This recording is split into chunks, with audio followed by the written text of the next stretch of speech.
Aggressive right now in its retaliation can continue to carry out pressure points on air traffic. Now, what are the countries in the region doing? At the moment, all they can do is react.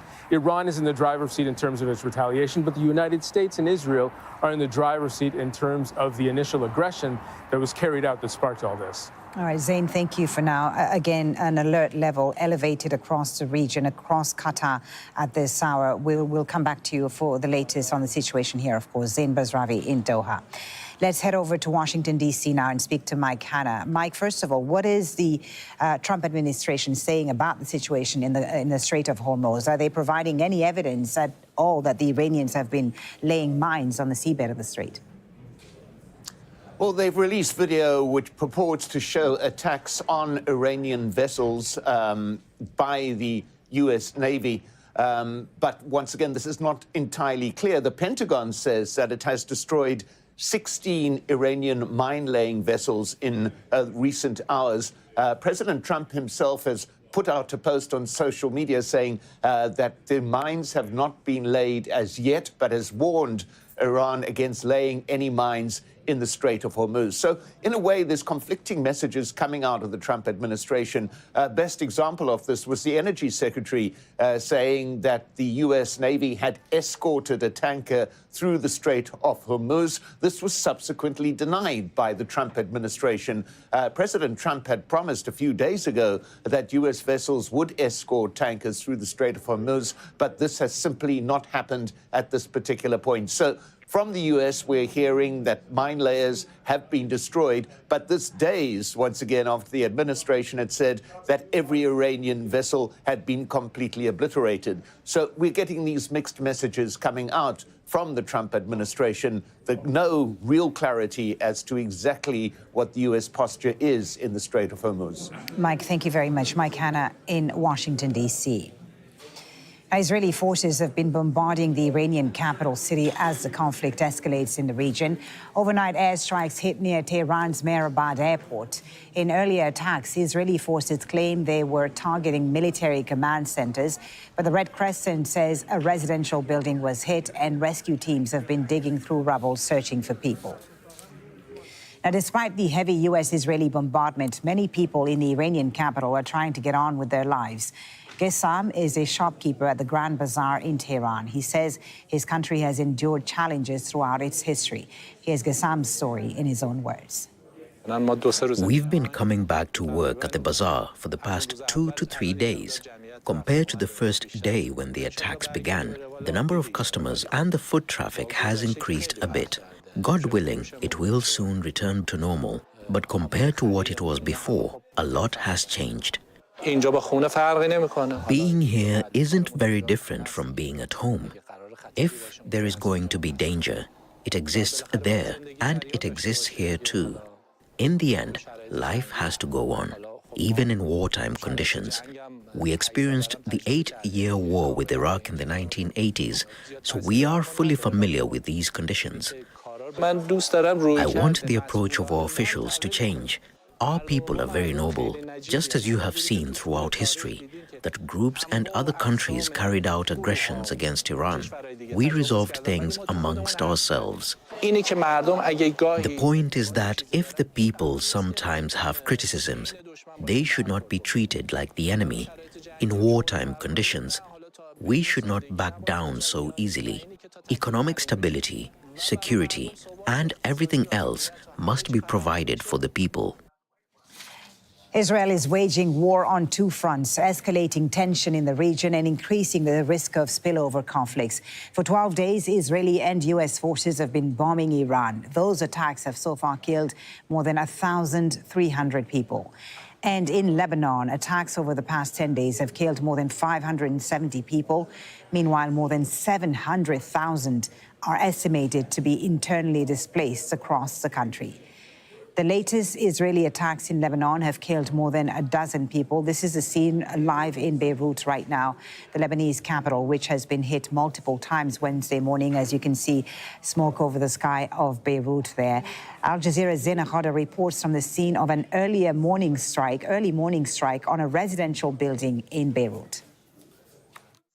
In Baalbek, you're mentioning 7 people have been killed, mainly Syrian laborers. There was a strike in the town in Baalbek. That strike came without warning. Also in southern Lebanon, in the town of Shahabieh, 7 people killed. Also, that strike came in without warning. Shahabieh is south of the Litani River, an area where the Israeli military issued evacuation orders. But I think it's very important to point out that some families remain in those towns simply because they have nowhere to go. They say that they don't want to sleep in the streets. The government is struggling with a massive displacement crisis. Only 120,000 people are in shelters when there are 780,000 people displaced. So some strikes come without warning, others don't. And in the early hours of the morning, a strike again without warning here in the heart of Beirut. The strike came in without warning, just before dawn. And this is what people in Beirut woke up to after Israeli missiles hit an apartment in a residential building. A precision strike. That is how the Israeli military describes these attacks as it continues its campaign against Hezbollah and its allies.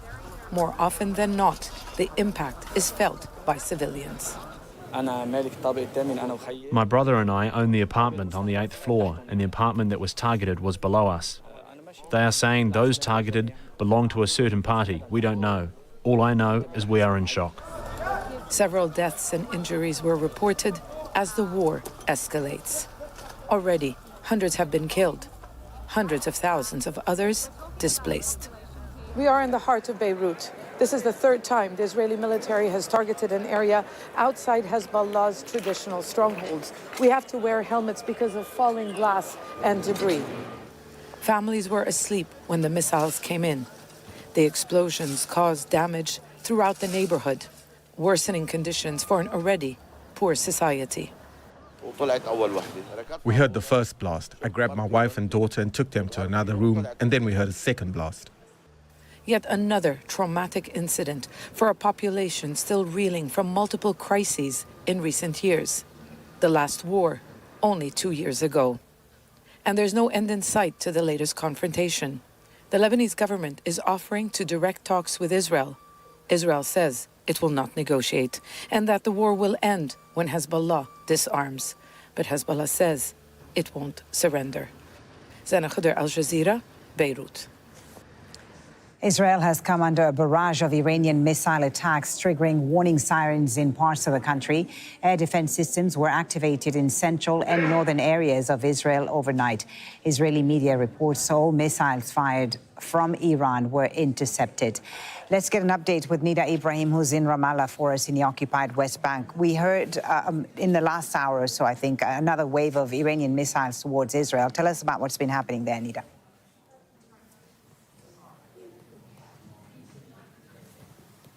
Yes, indeed. The alarm, the early warning came around 20 minutes ago, and then we heard just in the past few minutes loud blasts across central Israel. From here, from Ramallah, we were able to hear them. It's usually becoming louder, these sounds of explosions that potentially are a result of interception from from Israeli-fired missiles to intercept these Iranian missiles. Now, we've been looking at this period and this morning where we've seen some sort of a relative calm before this Iranian wave was launched. According to the Israelis, since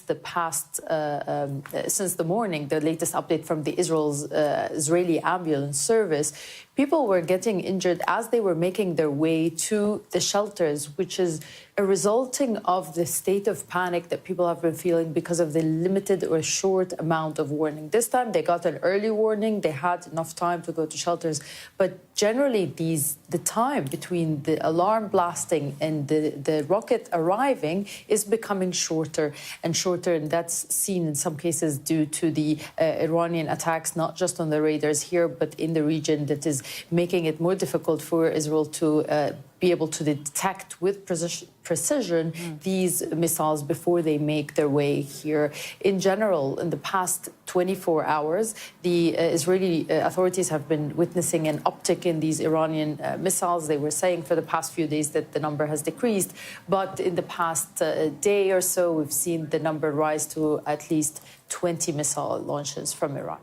So an uptick, as you say, the threat is clearly persistent, Nida. Every night, millions of Israelis are forced into bunkers. How are people coping? How is it affecting their daily lives?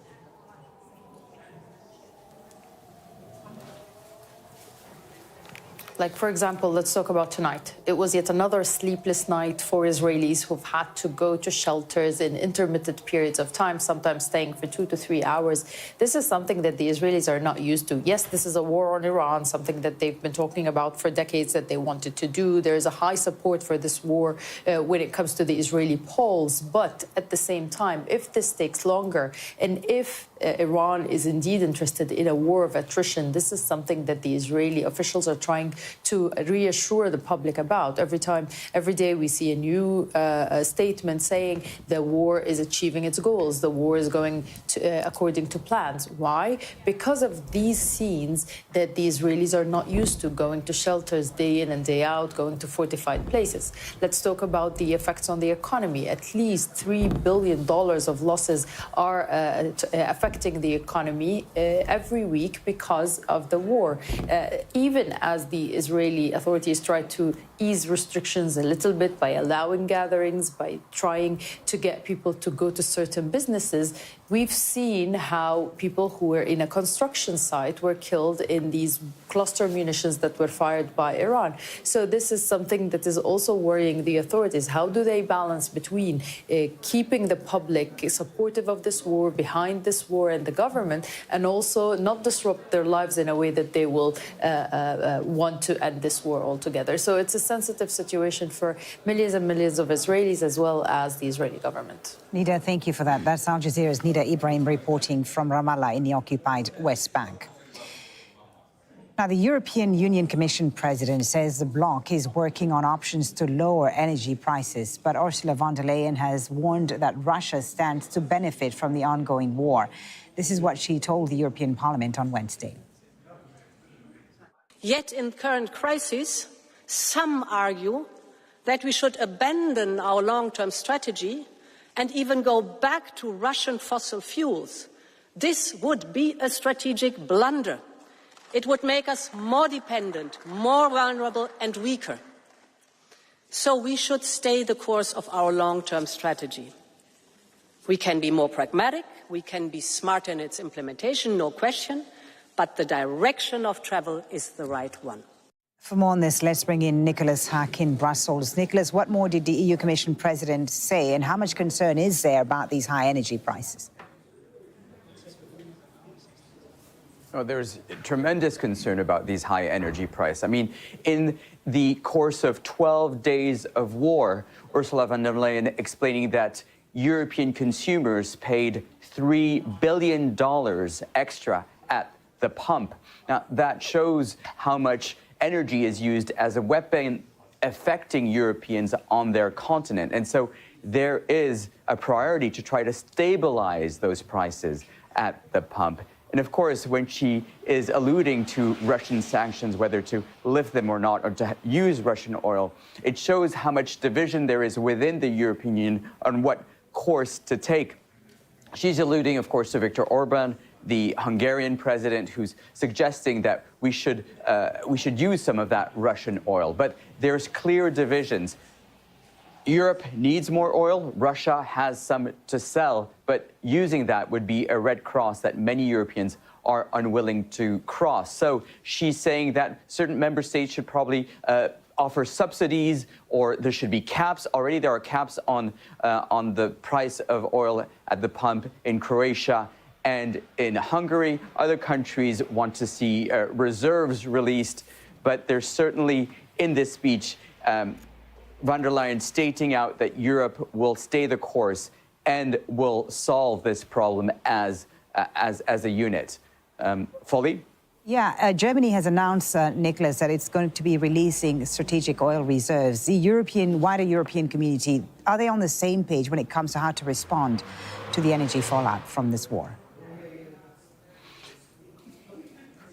Well, there's different measures depending on the countries. For instance, the Italian Prime Minister, Giorgia Meloni, saying that maybe they should increase taxes on companies that are profiting from increasing the prices at the pump. In France, they're sending teams of inspectors at the petrol station to ensure that those prices don't continue to rise. And remember, different countries have different reserves. France, for instance, has 140 days of reserves of oil. Other countries maybe have 90 days. And this is what we're going to be seeing discussed here in Brussels in a week's time at the European Union Council meeting.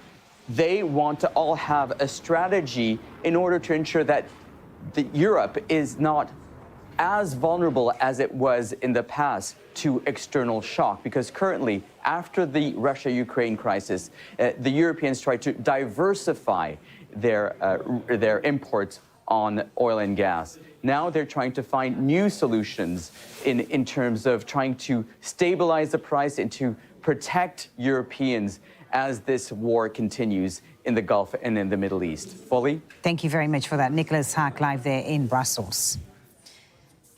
Qatar's Minister of State for Foreign Affairs has told Al Jazeera that diplomacy must remain at the heart of efforts to prevent a wider conflict in the Middle East.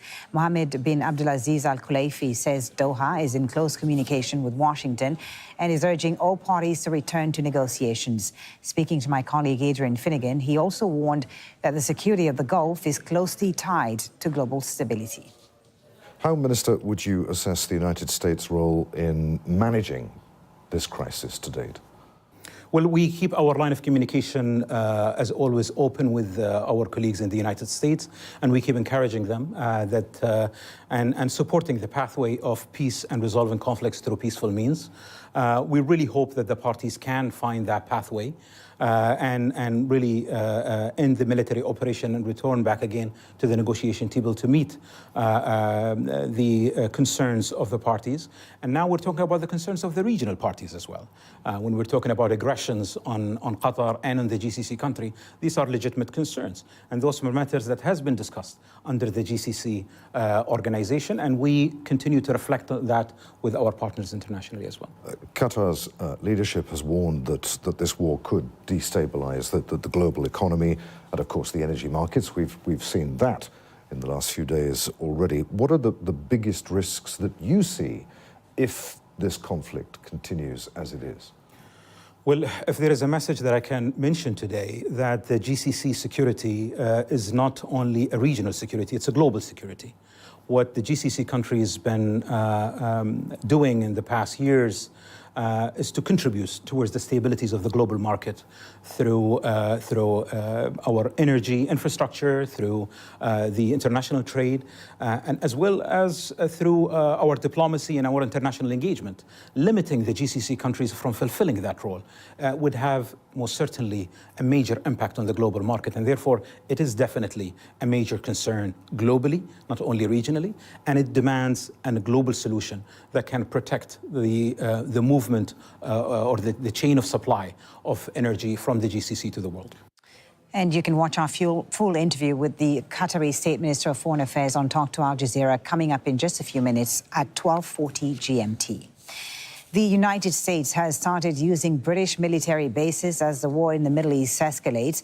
Britain's defense ministry said the U.S. is using the sites for, quote, specific defensive operations to prevent Iran firing missiles into the region. The U.S. military has access to bases in southwestern England and one on the Chagos Islands in the Indian Ocean. The British Prime Minister initially refused the U.S. permission to use UK bases, a decision that was criticized by President Trump. Richard Guestwood reports from Fairford in southwest England. Taking to the skies, destination unknown. 3 US B-1 bombers leave RAF Fairford in southwest England. Well, there have been high levels of activity here at RAF Fairford all day. At one point, there were 12 US B-1 bombers on the ground at the same time, 3 of them taking off just minutes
Are looking at have reaccelerated there. So how much does this really put a lid on any potential